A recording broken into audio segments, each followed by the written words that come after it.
Beleza, galera? Boa noite aí mais uma vez, mais uma terça-feira juntos. E hoje para a gente falar um pouquinho sobre avaliação, né? Esse final de semana eu estive lá no Rio de Janeiro dando aula de sistema nervoso autônomo, super produtivo, uma turma aí bem empenhada. E no meio da aula eu costumo fazer aquele questionário de vísceras, né? Que eu aplico todos os pacientes que vão no consultório. Eu pergunto sempre sobre o sistema visceral, né? Então, eu aqui, cá com os meus botões, percebi duas coisas. Primeiro, todas as aulas eu tenho que ficar repetindo as perguntas. Então é mais fácil deixar gravado aqui. E agora as pessoas entram no canal para saber das perguntas sobre vísceras. Mas o mais importante disso tudo é que eu vejo que as pessoas que estão chegando aí no terceiro ano, né? Elas não têm ainda uma certa intimidade, né, com o questionário visceral. Por muitas vezes eles fazem o estágio e estão fazendo lá as questões viscerais e não sabem nem por que está perguntando aquilo, né? Então, na verdade, hoje a gente vai pontuar duas partes da nossa avaliação, que pelo menos é assim que eu trabalho, e gostaria de deixar aqui para vocês também uma opinião, né, gente? Como a gente produzir a anamnese do nosso paciente. Então, como sempre, antes de começar a aula, tem alguém com o microfone aberto aí, gente. Não, não sou. Peraí. Ok. Ah, então, a nossa anamnese geralmente começa pelas questões musculoesqueléticas, né? Que é o que traz o paciente para dentro do consultório. É um paciente que vai te relatar dor, dor física. Hoje em dia ainda recebo alguns pacientes que vêm tratar, por exemplo, refluxo gastroesofágico. Já tive alguns pacientes que foram indicados para tratamento do tal. Mas, de uma maneira geral, são pacientes que vêm por dor musculoesquelética. E aí, se faz necessariamente começar, então, a avaliação pelas questões musculoesqueléticas, para tentar identificar pelo menos qual é o tecido que está em estresse aí, né, em questão. Mas as duas outras partes da anamnese talvez também te dê um belo norte, principalmente para aquelas dores que surgiram sem trauma aparente, ou aquelas dores que têm um fundo crônico. Pois a gente sabe que as questões de dor crônica, né, você está fadado a um diagnóstico errado se pensar só pura e simplesmente em músculo esquelético. E quando a gente está falando de paciente com dor crônica, né, gente? Uma das coisas que eu percebo dentro do consultório é que existia uma certa limitação para eu tentar entender se esse paciente realmente tinha uma qualidade de vida, vamos dizer assim. Porque ali sentado na nossa frente, o paciente é uma coisa. Durante a vida dele, quem sabe da vida dele é ele. E está aí uma grande ferramenta que eu comecei a colocar agora nas minhas avaliações, que é o questionário sobre estresse. Na verdade, é um questionário um pouco mais incisivo que fala sobre questões de depressão, ansiedade e estresse. Ele chama DASS. Depressão, ansiedade e escala de estresse, né? Tá em inglês. Mas, de uma maneira geral, é uma ferramenta, na verdade, que começa a te pontuar o como esse paciente está vivendo a vida dele lá fora. Porque se vocês forem dar uma olhada na aula aí, que quem não assistiu, dá uma assistida lá na aula que eu subi hoje aí sobre a fisiologia do estresse, a gente viu que tem liberação de hormônios pró-inflamatórios. E esses hormônios pró-inflamatórios em alta concentração, eles acabam retardando qualquer processo de regeneração. Então, entender se esse paciente está em fase de ansiedade, está em fase de estresse alto ou até uma fase depressiva da vida dele, faz com que a gente tenha ferramentas para chegar para esse cara e falar, olha, seguinte, para a gente chegar num denominador comum com relação ao seu problema, algumas coisas vão ter que mudar, porque essa ferramenta aqui, esse questionário, indica um alto nível de estresse. E o estresse, como a gente está comentando aqui, obviamente, produz essas tais das substâncias pró-inflamatórias que vão retardar qualquer processo de cura. Então, para esses pacientes crônicos, eu acho que deixar cada vez mais claro a responsabilidade dele sobre a questão da dor dele é de suma importância, gente. Porque senão acaba no seu colo depois. Pô, eu vim aqui, já fiz 4, 5, 6 sessões, nada aconteceu e até quando eu vou continuar vindo aqui? Veja, amigo, a gente está aqui para ajudar, mas se você não faz a sua parte, dificilmente a gente chega no denominador comum, a cura, né? Então, Hoje a gente vai pontuar todas as questões, tanto as de estresse quanto as de vísceras, e tentar fazer um pouco de relação com o sistema nervoso autônomo, porque afinal de contas, quem faz a coisa acontecer, se equilibrar por um tempo, é o sistema nervoso autônomo. De novo, vai lá, dá uma olhadinha na aula de estresse da semana passada, que vocês vão entender um pouco melhor como esse sistema funciona. Se eu tenho uma compensação muito rápida, sistema nervoso autônomo para ele. Se eu tenho uma compensação que está sendo a longo prazo, sistema hormonal para ele. A gente está falando do sistema hipófise, hipotálamo, hipófise adrenal. Esse sistema que compensa o pico de estresse prolongado. E se esse paciente está aí, como eu disse, possíveis são as melhoras desse paciente não são tão possíveis assim. Então, pontuar como é que está o grau de estresse desse paciente é uma ferramenta sensacional, beleza? Esse questionário o DAS 21, né, são 21 questões, na verdade. A gente vai pontuar algumas aqui, mas o interessante é que, se você consegue já colocar essas 21 questões para o paciente antes de ele ir para o consultório, talvez alguma coisa se acelere aí no processo de anamnese. Porque, veja, gente, se a gente fica coletando dados musculoesqueléticos, depois a gente faz coleta de dados viscerais e depois vai fazer coleta de dados sobre estresse, a gente precisaria aí de pelo menos umas 2 horas para avaliar esse paciente, entre perguntas e respostas, e depois fazer a minha avaliação estática, dinâmica, ao que cabe nós, osteopatas, testar esse corpo biomecanicamente. Então, o que você puder acelerar para já chegar no consultório e estar na sua mão quando o paciente estiver na sua frente, eu acho que se torna um pouco mais volátil, né? Hoje eu tenho as questões viscerais, por exemplo, na ponta da língua, né? Eu tenho mais prática para fazer isso. Mas por quê? Porque todo paciente que vai no consultório, todos eles recebem as mesmas perguntas. Mesmo aqueles pacientes que são prolixos, né? Você começa a perguntar uma coisa, ele vai contar a história, quando ele foi na feira, encontrou o cara. Nesse momento, quando ele estava comprando abacaxi, o cara foi dar o troco para ele, ele torceu o pé. Ah, se o cara é prolixo desse jeito, a gente tem que ser mais incisivo, mais objetivo em cima disso. Porque senão, como eu estou falando para vocês, vocês vão gastar aí pelo menos 1 hora só conversando com o paciente. Não que nunca tenha acontecido comigo isso dentro do consultório, acontece, gente. E por muitas vezes a gente percebe que isso faz parte do nosso trabalho. É um paciente que vai me dar trabalho para avaliar pelas questões que ele está passando na vida dele, talvez no primeiro momento, na primeira consulta, ele saia só mesmo com a avaliação. Já tive pacientes que saíram sem eu encostar a mão, justamente por causa disso. Porque quando você percebe que um paciente ele tem um componente visceral ou um componente de estresse muito grande, o hands-off se faz muito mais importante nessa hora do que talvez o hands-on, gente. Então, saber argumentar com esse paciente para tentar já mostrar para ele que as dores dele têm cunho visceral ou emocional, estresse, enfim, também já agiliza o processo de entendimento dele e isso vai viabilizando cada vez mais o processo de tratamento dele. Essa pessoa tem que se conscientizar disso. Por muitas vezes, né, gente, a gente acha que porque a gente estuda, isso tá de informação para todo mundo, e não é a realidade.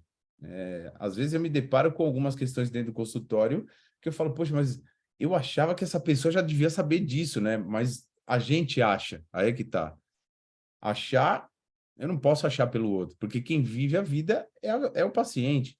Então, né, por muitas vezes vocês vão ver nesse DAS 21, ele tem algumas perguntas que você fala, cara, mas eu fico até meio assim, né? Parece muito, sabe, porrada no paciente a pergunta. Mas é o que eu estou falando para vocês. Por muitas vezes esse paciente tem lá uma cara pintada para você, está passando uma imagem para você, e por dentro ele está um turbilhão. Então, eu acho que é nesse sentido que a gente tem que jogar para esse paciente o questionário de depressão, ansiedade e estresse, já ter essa ferramenta quando o paciente chega dentro do consultório, ler qual é a condição de vida dele, porque está falando sobre o sistema vegetativo dele, como esse cara se comporta no mundo dele, e a partir desse momento você já guarda aí essa ferramenta para conversar e fazer um hands-on, um hands-off bem legal com ele, porque algumas questões vão ter que mudar na vida desse paciente. Beleza? As questões viscerais, eu acho legal a gente escrever cada uma delas e pontuar o que é que, na verdade, cada resposta visceral está me dizendo, esse paciente tem uma característica simpático-tônica. Não, esse cara tem uma característica muito mais parasimpática. Então, saber perguntar para o paciente, mas também interpretar por que é que você está perguntando aquilo, senão não tem função, né? E, como eu falo em toda a aula aí, eu faço um esquema para não ter como se perder. Eu começo lá na esfera craniana, vou descendo e acabo lá na esfera ginecológica. Todas as perguntas são referentes ao sistema visceral desse paciente. É o víscero crânio, as vísceras torácicas, as vísceras abdominais e as vísceras pélvicas. Porque, como eu disse, afinal de contas, esses sistemas vegetam e a gente precisa entender como eles estão vegetando. Se é um paciente que tem um componente de alteração, de desequilíbrio desse sistema nervoso autônomo, seja simpático ou parasimpático. Beleza? Então, a proposta de hoje, gente, é tentar dar um corpo a mais na anamnese de vocês. Veja, quem sou eu para falar para vocês que acham que tem que fazer isso? Cada um faz o que acha que tem que fazer dentro do consultório. Isso é uma sugestão, tá, gente? E por muitas vezes vai ajudar vocês aí no futuro com o paciente de vocês, beleza? Então vamos lá. Vou dividir a tela aí com vocês e a gente vai pontuar algumas questões aí do DAS 21. A gente vai começar pela tabela de estresse, beleza?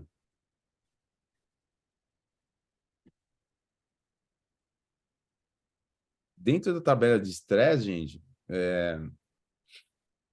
a cada pergunta que tem, das 21, do lado já está escrito se isso é um componente depressivo, se isso é um componente de ansiedade ou se isso é um componente de estresse, beleza? Então, eu vou pontuando cada um deles aí para vocês. Antes da gente fazer as perguntas, a gente tem que entender que a gente vai dar um questionário para esse paciente e que ele vai responder isso de 0 a 3. Ou seja, ele pontua o quanto aquela situação possivelmente está na vida dele. Obviamente, se não está, é 0. Se está um pouco, mas não constante, é 1. Se está mais presente do que ausente, é 2. E se está constantemente presente, é 3. Então, de 0 a 3 é isso que a gente vai ter que pontuar com esse paciente aí, beleza? Então, deixa eu compartilhar o iPad aí com vocês. A gente vai falando de algumas questões aí do DAS 21.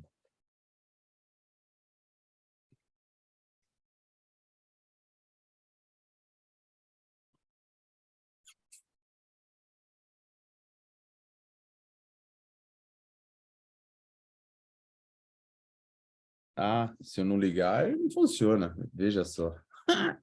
Me dá um tempinho aí só, rapidão.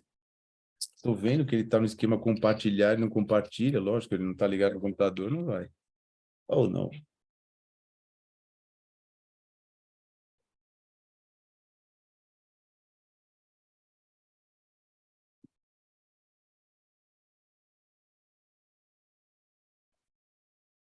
Agora vai. Filha da mãe. Não, eu destravei antes, Pádua. Pode ficar tranquilo. Obrigado por avisar. Então vamos lá, galera. DAS 21. Se vocês colocarem aí na internet, vocês conseguem achar esse questionário, beleza? Então, como eu disse, D de depressão, A de ansiedade, S de estresse e o outro S da escala. Então, é uma escala que vai detectar pontos com relação ao estresse, à depressão e à ansiedade. Essa escala, o paciente vai pontuar 0, 1, 2 e 3. Como eu disse, 0 não se aplica de maneira alguma. Não é um sintoma que eu sinto durante o meu dia. O 1 aplica-se em algum grau, mas não seria por pouco tempo. O 2 aplica-se em um grau considerável ou por uma boa parte do meu tempo. E o 3 aplica-se com muito com muito maior grau e na maioria do tempo. Então, como eu disse para vocês, né? Não julgar o paciente, pelo amor de Deus, tenha um pouquinho de parcimônia nessa hora e entenda que esse paciente vive num mundo que é dele. E a gente tem que tentar entender em que mundo, que nível que ele está aí dentro desse mundo dele. Então, beleza. A primeira questão é: achei difícil me acalmar. Por muitas vezes vocês vão ver que são frases soltas, né, gente?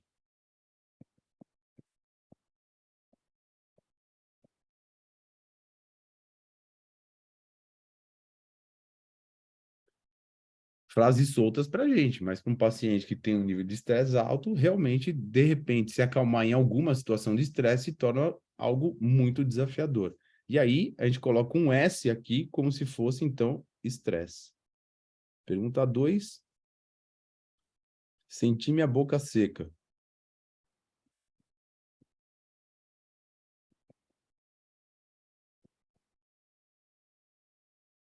E aí, a gente está falando de um grau de ansiedade, né? Muito característico para nós osteopatas, né, gente? Sentir minha boca seca, obviamente, é um sintoma muito mais simpático tônico. O paciente que fala isso para você, óbvio que ele pode ter uma alteração hepática e também que tem esse sintoma de boca seca, mas de uma maneira geral, o ansioso ele tem esse tipo de problema. Até porque o paciente que vai te referir um problema de fígado com a boca seca, gente, é uma questão simpático-tônica também. Então, não diferencia muito para a gente. Número 3, não consegui vivenciar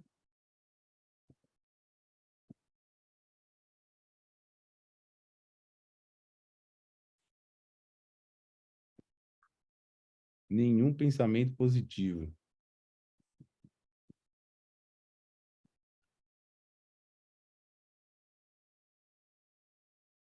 Obviamente, vai levar um D aí, né? De depressão.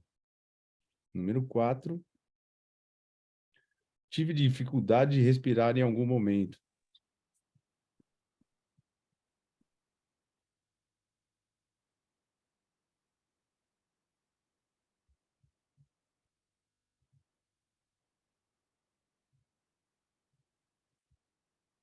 Momento esse, gente, que não está associado à atividade física, tá?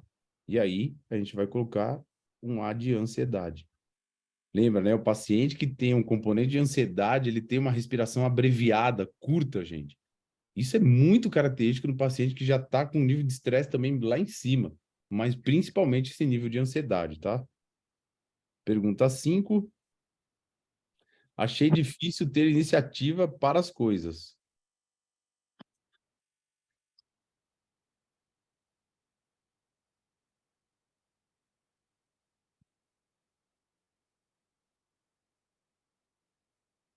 Para fazer as coisas.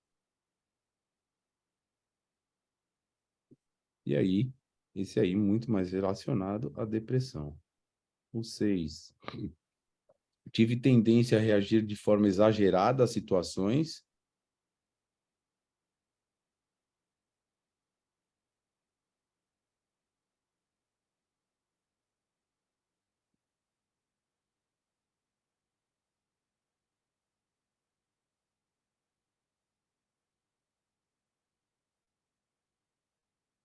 E aí,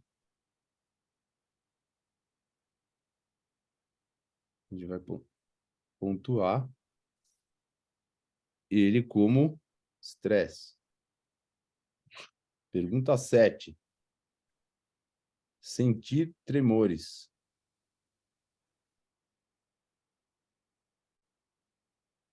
Tudo isso o paciente vai pontuando aqui, hein, gente? Não perde de 0, 1, 2 e 3. E aí, o sentir tremores é com relação à ansiedade. Pergunta 8. Senti que estava sempre nervoso.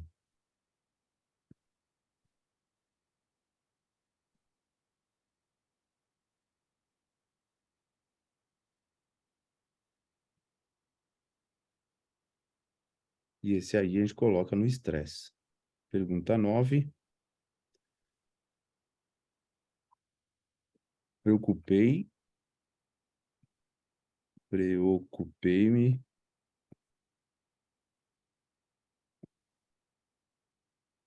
com situações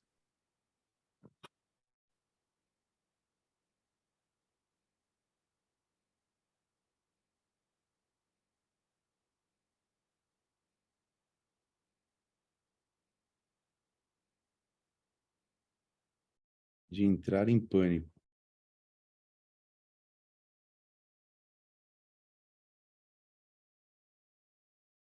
É aquela pessoa que está sempre vigil, né? Vigília, na verdade. E aí a gente coloca na ansiedade. O 10. Senti que não tinha nada a desejar.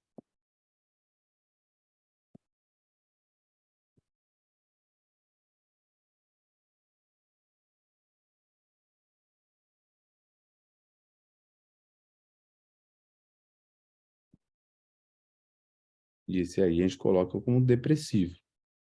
11. Senti-me atingido.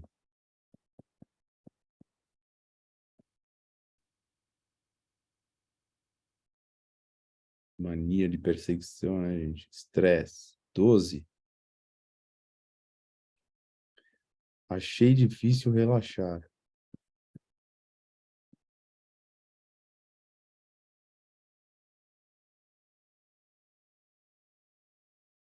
13. Opa, pera. O 12 é estresse também. 13.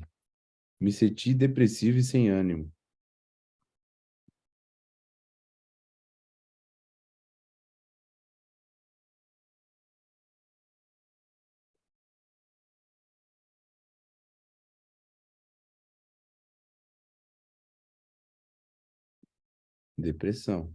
14. Tive intolerância em algumas situações.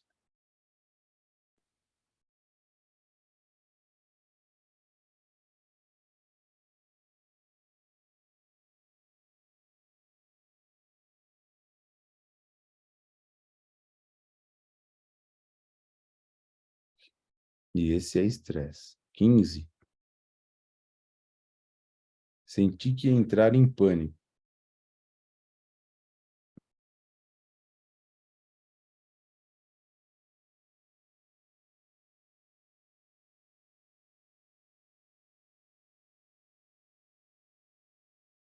E esse é ansiedade.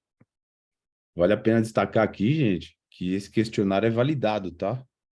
16. Não consegui me entusiasmar com nada.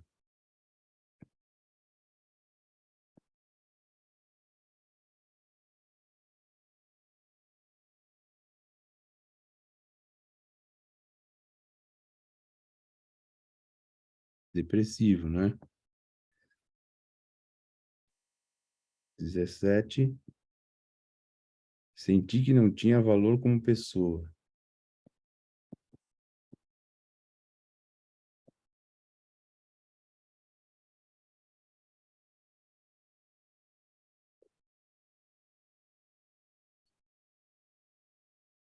'De novo, né? Depressivo. 18. Senti que estava emotivo demais.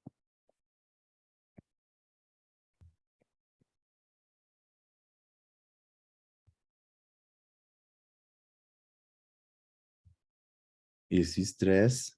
19.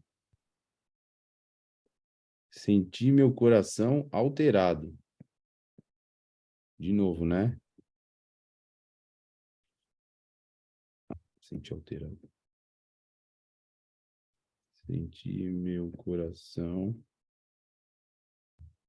alterado. De novo, a pessoa que sente isso sem a atividade física, né? E aí a gente está falando de ansiedade. 20. Senti medo sem motivo. Vamos colocar.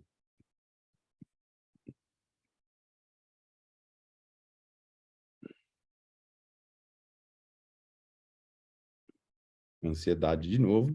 E a última pergunta. Senti que a vida não tinha sentido.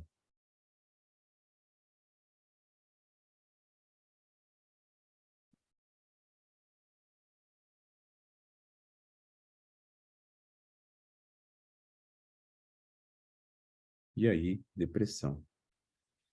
O mais interessante, né, gente, desse questionário é que, como ele vai pontuando ao lado, né, de cada questão, a característica do paciente, se é depressivo, se é ansioso, você já também começa a perceber lá dentro daquele gráfico de estresse, né, em que fase que ele está, né? Se ele está no desestresse, se ele está até mesmo no eu-estresse, se ele já está numa quase fase de exaustão ou se ele já está na fase de exaustão mesmo. O paciente que se encontra na fase de exaustão, gente, ele tem alteração de morfologia tecidual. Esse é um paciente que vai te dar problema. Fala, Pablo. Ô, professor, eu não entendi esse padrão, ou se você falou, eu não peguei, tá? Peço-me desculpa. O D, D, S, A, como é que você seleciona isso? Como é que isso... Tem uma tabela, tem um guia para você montar essa Não, planilha? ele já vem montado. Essa questão, quando é pontuada muito alta, tem característica depressiva. A 18, eu senti que eu estava emotivo demais. Vamos supor que teu paciente pontuou 3. Essa característica é uma pessoa estressada. Então, isso que é legal. Dá para você ainda ver o quanto o cara está pontuando e em que quesito. Se é na depressão, se é no estresse, se é na ansiedade.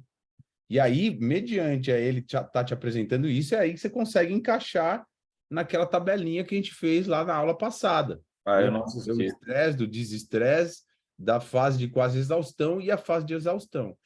Tá, essa pontuação vale de 0 a 3, então. Isso, de 0 a 3. 0 ele não sentiu nada. 1, ele pontua como sentir um pouco durante o dia. O 2, sentir mais do que um pouco durante o dia. E o 3, sentir praticamente o dia inteiro. Esse tipo de atitude, esse tipo de sentimento, né? Dá para colocar assim, enfim. E vai até 63 pontos. Tem Isso. uma somatória para você graduar e quantificar para o paciente? Não, na verdade, não, né? Entendi. Muito, muito do que ele te responde sobre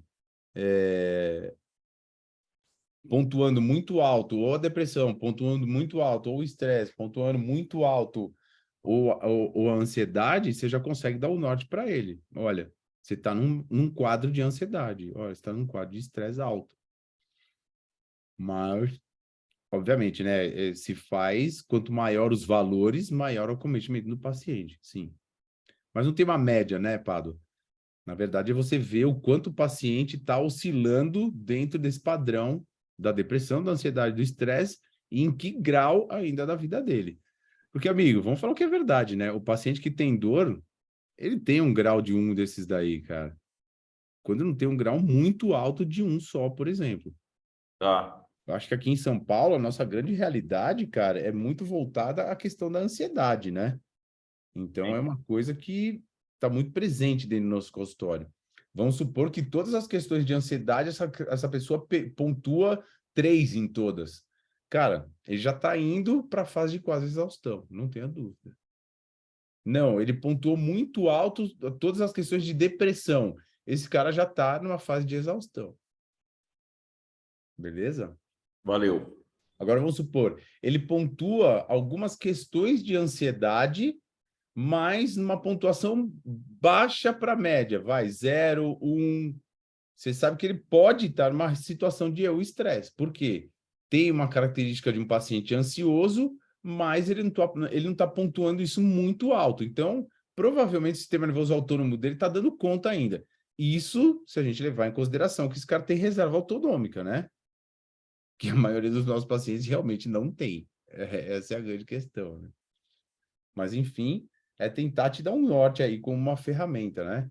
Mais uma aí para a gente tentar entender o nosso paciente. Vocês veem que muitas das questões que estão aí, né, gente, são questões até meio pesadas, para falar a verdade, né? Você não perguntaria para o seu paciente isso habitualmente no seu consultório. E por muitas vezes, gente, é o que está acontecendo na vida dele, você não faz nem ideia. Isso vai fazer diferença no prognóstico dele? Porra, pra cacete. Desculpa a palavra, mas é real. Muita diferença. Tem produção de citocinas, né, gente? Vocês vão ver, fala muito aí, quem gosta de ver, de ler sobre inflamação de baixo grau, as questões de estresse, a liberação do tal do TNF-alfa, fator tumoral necrótico, uma coisa assim. Esse ainda é uma das citocinas mais presentes nos processos inflamatórios entéricos. E se você tem um estresse muito alto e está refletindo nas suas vísceras, provavelmente essa citocina está alta aí no seu corpo.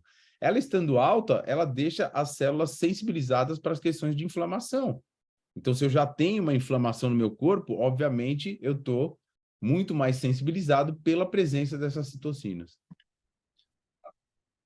Beleza? Obrigado, professor. Valeu, hein? Valeu, é isso. Então, esse aí é o questionário, gente, de depressão, ansiedade e estresse. E agora a gente passa para o nosso questionário de vísceras. Esse aí não como se diz? Validado? Validado, isso. Esse aí é by Malaguti, tá? É o norte que eu gosto de dar para vocês aí no consultório, para vocês entenderem as questões aí do paciente. Visceral, né, gente? Não ignore as questões viscerais, gente. A proposta desse trabalho que eu estou fazendo com vocês aqui toda terça-feira é para enfiar na cabeça de vocês que o paciente tem questões viscerais, principalmente nos pacientes que são de dor crônica, pelo amor de Deus. Não tira esse questionário da boca de vocês para lidar com o seu paciente. Pô, Malaguti, mas o cara veio com uma fratura do quinto meta, que se exploda. Entenda como é que esse paciente funciona no dia a dia dele, gente, porque isso vai refletir na capacidade de autocura dele. Eu preciso entender como é que está o equilíbrio vegetativo dele, gente. Então, pontualmente com o questionário aí o DAS 21 e também para dar um norte para vocês aí as questões viscerais que eu faço habitualmente no consultório. Então vamos lá. Questões viscerais.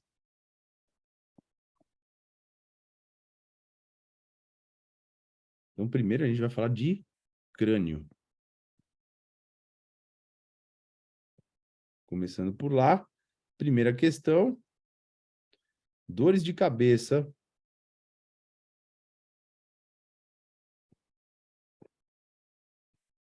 ou enxaquecas.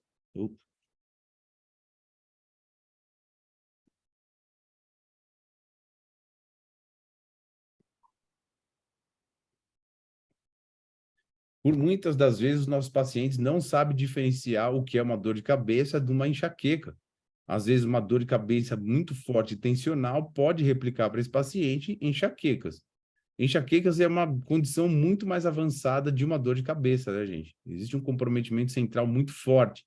É caracterizado por fotofobia, essa pessoa não quer escutar ninguém, se tranca dentro do quarto, tem enjoos, por muitas vezes tem vômitos, tem a formação daquela auréola de luz nos olhos, tem os escotomas, aquelas luzinhas brilhando, isso tudo faz parte de enxaqueca. Se o paciente falar para você que tem enxaqueca, por favor, frequência. Quantas vezes por mês você tem enxaqueca? Ah, não dá por mês. Então, no trimestre, quantas vezes você tem? Ah, não dá. No semestre, quantas vezes você tem? Utiliza sempre essa escala de frequência, gente, para você também ter ela como uma segurança de quanto você está conseguindo melhorar o paciente. Porque se é um paciente que tinha 2, 3 episódios por mês, e eu já tive paciente com isso, gente. A pessoa vive mais com enxaqueca, porque dura alguns dias ainda, do que sem enxaqueca durante o mês. Pelo amor de Deus, isso é sobrevida, gente. Então, a gente tem que entender esse paciente na frequência dele, até para eu apresentar melhora para ele. Ele vai começar a reportar para mim, olha, esse mês aqui eu baixei para um episódio. Ah, não, esse mês eu nem tive. Não, em 3 meses eu tive uma. Ou seja, você sabe o quanto você está ajudando esse seu paciente. Com relação às dores de cabeça, eu costumo dar um ponto de partida para as pessoas assim, entenderem as dores de cabeça. Você tem mais de 2 episódios por semana? Porque por muitas vezes, gente, a pessoa tem pelo menos 1 ou 2 vezes dor de cabeça na semana e para ela aquilo é normal. Não, não é normal, é frequente, é bem diferente, gente. E está falando sobre possíveis tensões desse sistema endocraniano, seja por tensões musculares, tensões faciais, tensões vasculares, que são as principais aí, né? Lembra? Característica de dor de cabeça vascular, ela é pulsativa, tanto vascular, tanto arterial quanto venosa. Então, aquela sensação de compressão na cabeça também, é como se tivesse aumentado, como se não, aumenta ou diminui demais a hemodinâmica dentro do crânio, e agora também pode me dar esse tipo de enxaqueca, beleza? Enxaqueca de característica vascular. Segunda pergunta, ainda aí, víscero-crânio, estamos perguntando para o paciente disfunções temporomandibulares. Vai perguntar para o paciente se ele tem crepitação. Se ele... Ah, não, peraí, volta aí. Não é DTM ainda não. vai perguntar para esse paciente se ele tem surdez, surdez ou sensação de plenitude.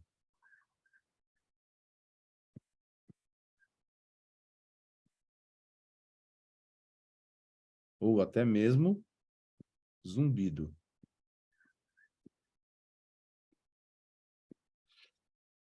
O paciente está falando principalmente sobre sensação de plenitude ou surdez. Estamos pensando em disfunções cranianas, onde eu tenho tensões faciais, onde pode, então, estar cometendo esse sistema auditivo.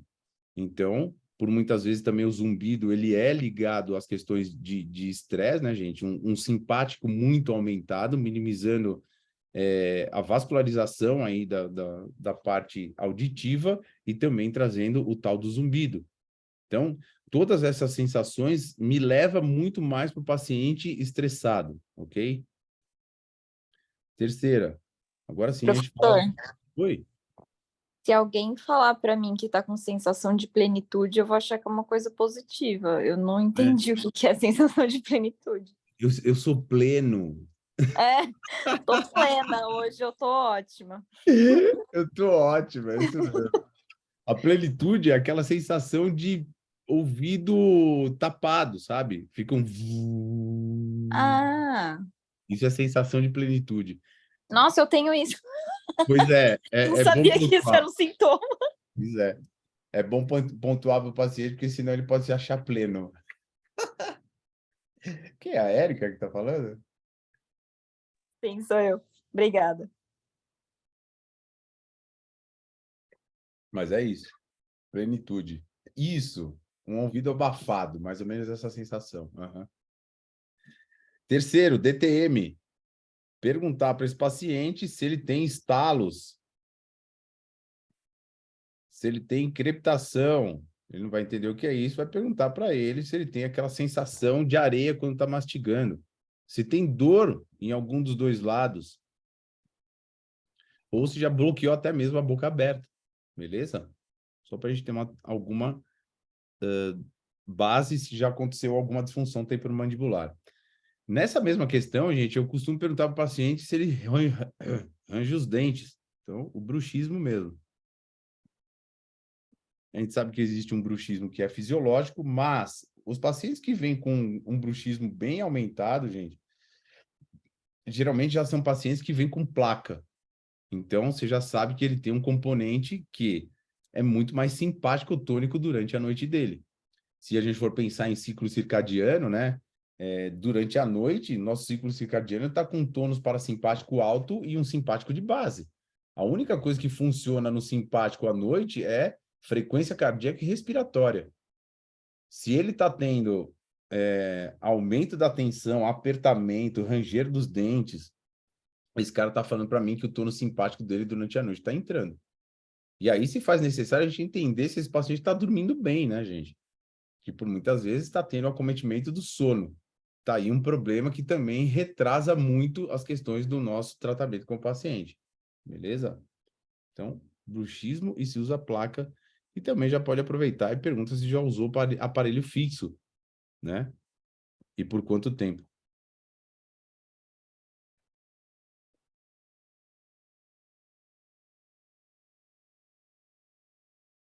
Beleza. Quarta pergunta, ainda aí no crânio, estamos perguntando ao paciente sobre lacrimejamento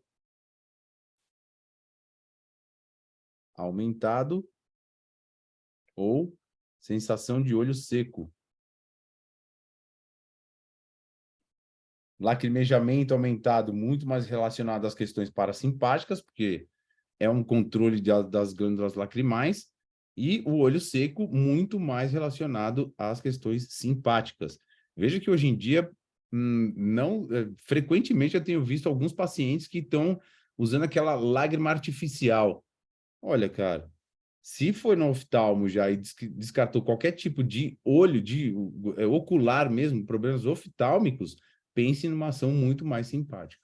Fala, Pedro. Levantou a mão aí? Bom, beleza.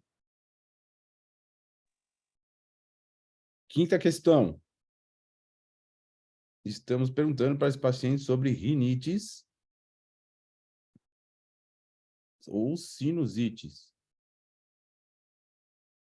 No caso das sinusites, de novo, frequência. Da mesma forma que você questionou a questão da enxaqueca, vai perguntar sobre sinusite.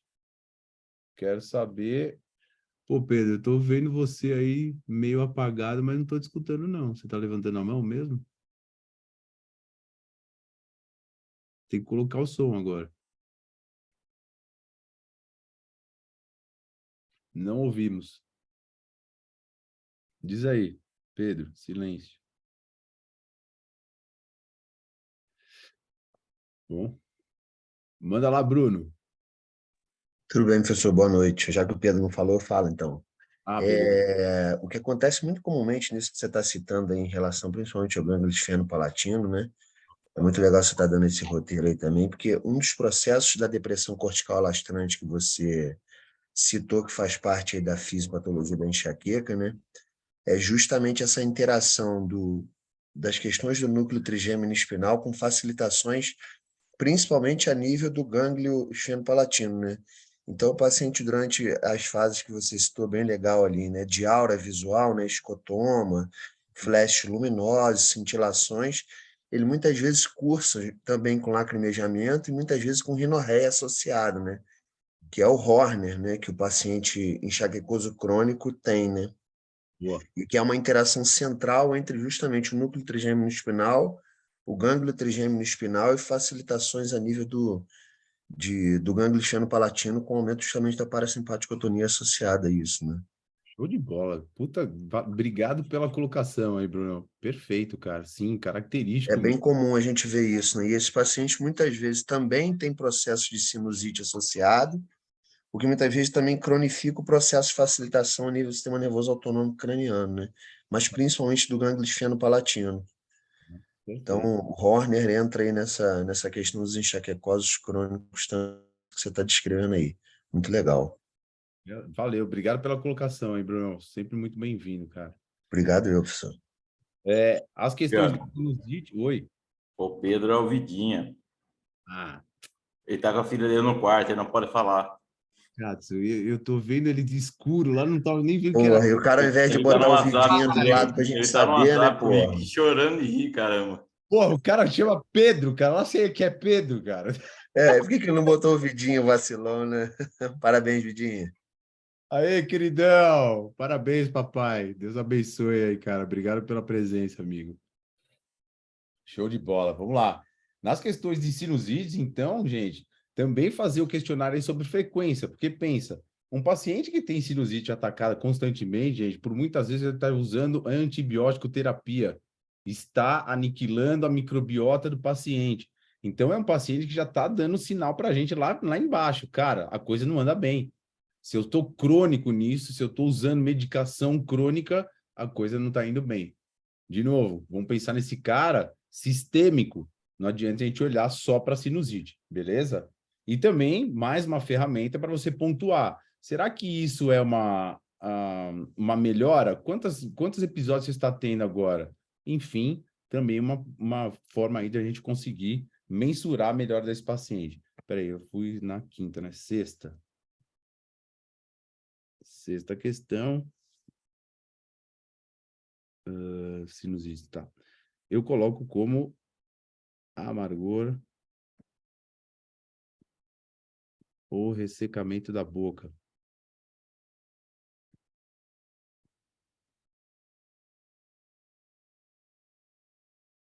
Como eu disse lá, né, no questionário lá de depressão e ansiedade, gente, o ressecamento da boca, por muitas vezes, ele é uma questão simpático-tônica, mas ele também pode ter uma questão de fígado associado. É um paciente que anda com a boca ressecada o dia inteiro, é um paciente que anda com a sensação de amargor, aquele sabor digitálico na boca durante o dia inteiro. Então, pensa aí que também você está chamando a atenção para o sistema bucomaxilo, mas também com essa intenção de entender se o fígado dele também já não está dando sinal aí, beleza? Sétima pergunta. Problemas com deglutição ou refluxo. Refluxo gastroesofágico, lembra, tem uma aulinha aí para vocês darem uma olhada lá depois. Aliás, eu acho que a galera não gostou muito dessa aula, não tá tendo muito views na aula. Mas, de uma forma geral, refluxo gastroesofágico, também falando sobre ou hábitos alimentares desse meu paciente ou hábitos vegetativos, vamos dizer assim.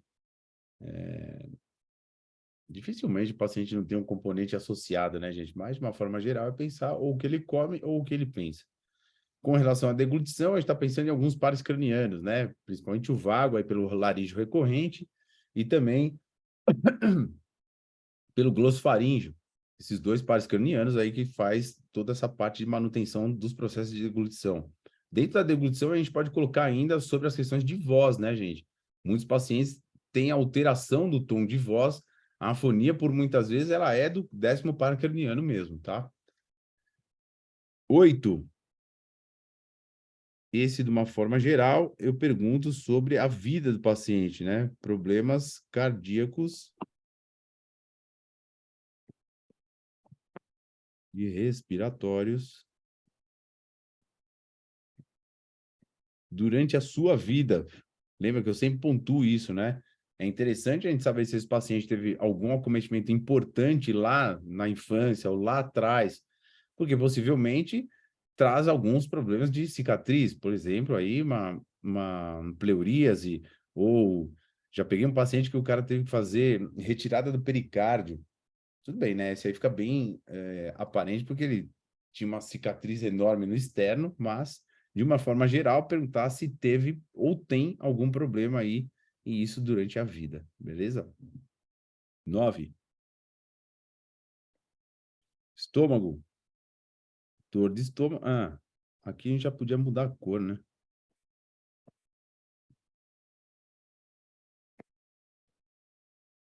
Dor de estômago. E aí se expande, né? Para queimação.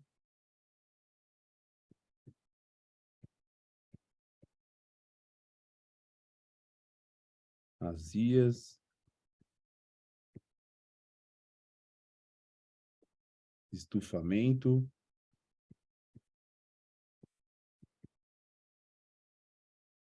Eructos. Eructos. Veja que o estufamento, gente, a gente tem que ser preciso em perguntar se ocorre exatamente no período prandial.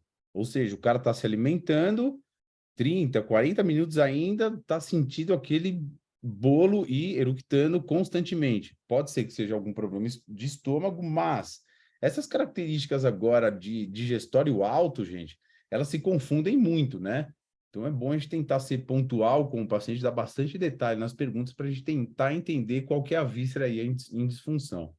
Até porque se a gente está, esse paciente está falando sobre retraso, por muitas vezes isso pode ser uma questão do adenal, por muitas vezes pode ser vesicular ou até mesmo hepática e pancreática, diga-se de passagem, né? Ou seja, digestório alto. Então, tentar entender como é que esse paciente está funcionando aí com relação ao digestório alto. Então, dor de estômago. Eu, de uma forma bem generalizada, pergunto para o paciente se ele percebe que a digestão dele é boa. A pergunta é, sua digestão é boa? E muitas vezes vocês vão perceber alguns pacientes que pontuam, olha, quando eu como pimentão, eu tenho azia. Olha, quando eu me afogo na gordura, eu tenho azia. Veja, quando são coisas que são relacionadas às questões da natureza, tá chamando a atenção, gente. Porque no fundo, a gente não deveria ter tanta reação de retraso digestivo pelas coisas da natureza. Sei que existem algumas sensibilidades, não dá para a gente generalizar, né? Mas aqui a gente está falando de uma forma prática, ok? Então, presta atenção. E aquele paciente que vai sempre pontuar, quando eu abuso na gordura, realmente eu fico conversando com a comida 3 dias. Aí tá pisando na bola mesmo. 11ª, a pergunta da função intestinal. Eu faço exatamente dessa jeito, gente. 7 dias da semana, quantas vezes você evacua? Porque é aquela velha história, né? Para quem tem uma constipação desde que nasceu, ir no banheiro 2, 3 vezes por semana é uma coisa normal para a pessoa. Portanto, tem que perguntar dos 7 dias da semana quantas vezes você evacuou para saber se a pessoa vai ao banheiro todos os dias. Se você perguntar se a evacuação dela é normal, ela vai responder sim, é normal. E aqui, gente, eu sempre deixo na manga a escalinha de Bristol, para a pessoa, o paciente, me apontar como é a consistência do cocô dela. Se tem variação muito grande durante a semana. Muito característico nos pacientes que fizeram retirada de vesícula, hein, gente? Vai ter uma alteração muito grande, para quem não faz acompanhamento nutricional, vai ter uma alteração muito grande entre fezes moles, quase diarreicas, e mais pastosas. Mais pastosas, tudo bem, é o que se espera já mesmo quando se tira a vesícula fora. Mas diarreica, não justifica. Aí estamos pensando de novo, ou o que eu como, ou o que eu penso. Beleza, 12º, questões renais. Eu sempre pergunto rins, ureter e bexiga. Já teve ou tem algum problema com essas vísceras? Beleza, vai me pontuar. 13º, estamos com a relação... deixa eu mudar de cor, peraí. Eu já mudo de página também.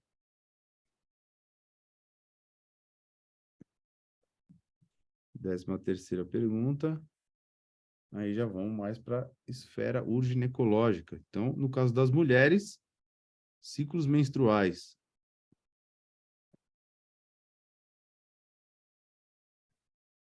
Perguntar para essa mulher se ela tem um ciclo normal de 28 dias e se isso é regrado, ou se for mais, ou se for mesmo menos, se isso se repete todos os meses.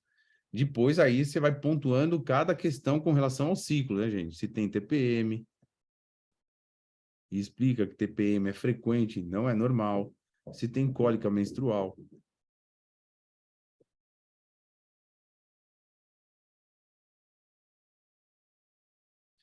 Se tem alguma questão patológica mesmo, né, de útero, ovário.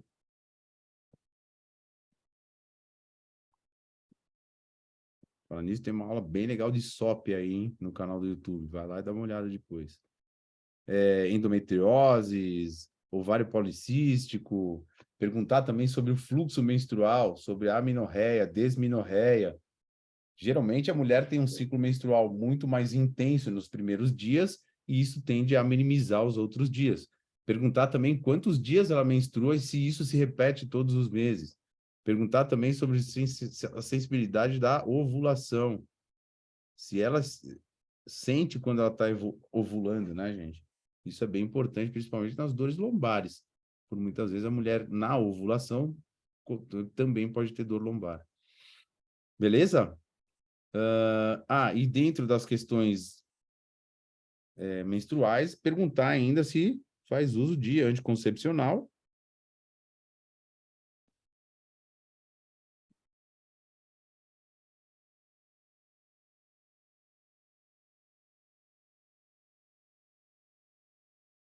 Ou algum dispositivo intrauterino.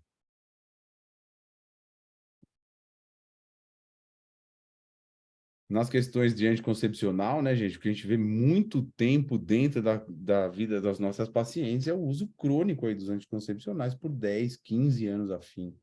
Aí eu começo a me perguntar como é que está a questão hormonal dessa paciente, principalmente o eixo hipotálamo hipofisário, e também saber como é que anda a vida hepática dessa pessoa, porque afinal de contas, quem metaboliza hormônio dentro do nosso sistema é o tal do fígado. Então, por muitos anos usando qualquer medicação, gente, não adianta me falar que não tem uma sobrecarga hepática. Então, apesar de a gente estar conversando sobre indícios da região pélvica, não se esqueça que o fígado também participa dessa questão aí de metabolização de drogas. Perguntar ainda se tem a dispareunia. Explica que é dor na relação sexual. Se teve filhos, né? Aí a gente está falando principalmente de cesarianas. as cesáreas.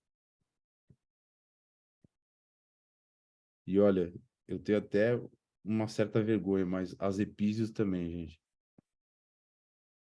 Por incrível que pareça, ainda se faz episectomia, apesar de ter sido proibido. Ainda se faz. E se está na vida das nossas pacientes, principalmente as que têm dor lombar, ou até mesmo hérnia. Eu e minha esposa, a gente está tratando uma paciente que eu regredi bastante a ciática dela, praticamente zerou, só que aí, numa conversa, né, gente, porque é muito delicado isso, né, gente? Para os pacientes é uma coisa que é normal. Eu, conversando com ela, perguntei sobre escape de urina. E ela falou para mim que ela tinha um pouco. E aí minha esposa, como está trabalhando com a fisioterapia pélvica agora, foi lá fazer uma avaliação dela e ela tinha uma epísio gigantesca. Veja, não dá para a gente afirmar, gente, mas ela teve o quadro de hérnia depois da episiotomia. Então, se a gente for pelo nosso raciocínio, né, gente, isso é uma cicatriz interna. Hipomobilidade reacional e agora estoura uma hérnia. Será? Pode ser, né? Faz muito sentido.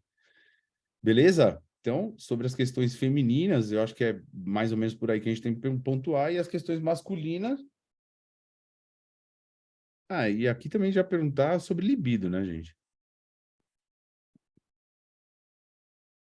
Que também é um bom ponto de partida para a gente entender se o paciente está aí numa questão de estresse alto, né? Na questão masculina, problemas de próstata.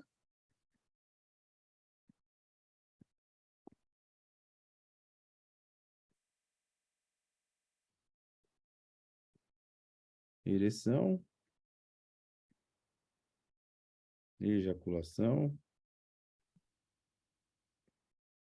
a dispareunia também, e o homem um pouquinho mais simples, né? Beleza. 14ª questão. Perguntar sobre histórico de hemorroida.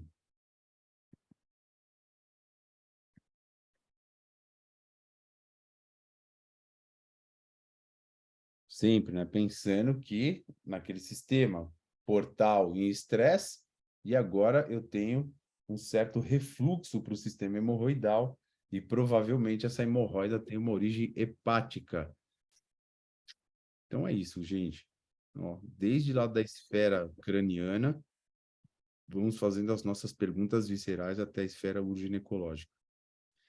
Isso te dá um diagnóstico, gente? Não, não dá um diagnóstico, mas vai te dar um belo norte para você entender o seu paciente. Primeiro eu vejo o questionário de estresse dele e vejo se esse estresse também está se replicando no mundo visceral dele.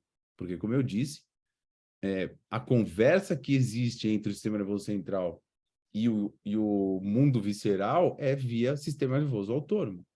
E se esse sistema nervoso autônomo está em desequilíbrio, obviamente isso vai se replicar na vida visceral, na vida vegetativa desse paciente. Mais uma vez, se torna necessário a gente olhar para esses dois pilares antes de a gente só pensar na questão mecânica deste paciente. Então é isso. Certo, adicionei ao app lembretes. Ah, tá bom, obrigado. Mais uma vez ele se intromete na nossa reunião. Tchau. Beleza, galera? Deixa eu só abrir aqui na galeria. Parar de gravar. Valeu, galera. Boa noite.